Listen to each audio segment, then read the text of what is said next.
Thank you.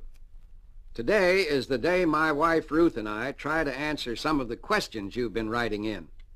Of course, we can't answer all of your questions on the air, but we try to find letters that seem to be representative of what a lot of you folks are thinking about, and that way respond to as many of you as we can.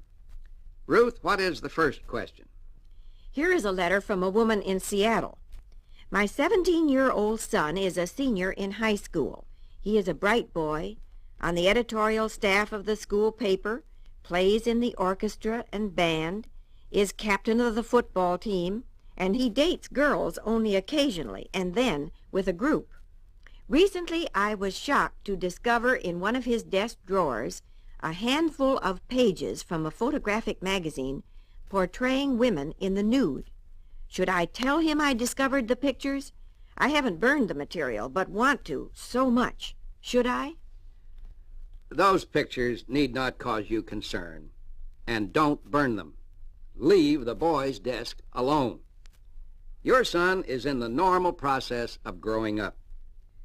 What he is experiencing, psychologically and physically, all boys of his age experience. Don't allow too much mother love to limit a normal relationship with girls. Better watch that. You obviously have a wonderful son.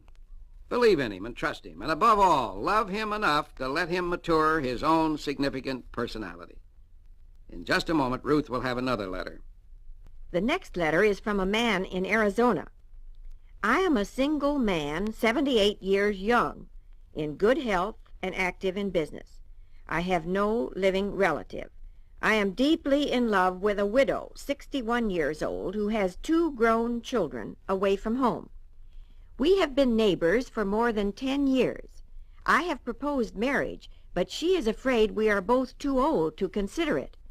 We agree to abide by your advice. An important factor in the decision is the 10-year-old acquaintance, implying that you know and understand each other very well.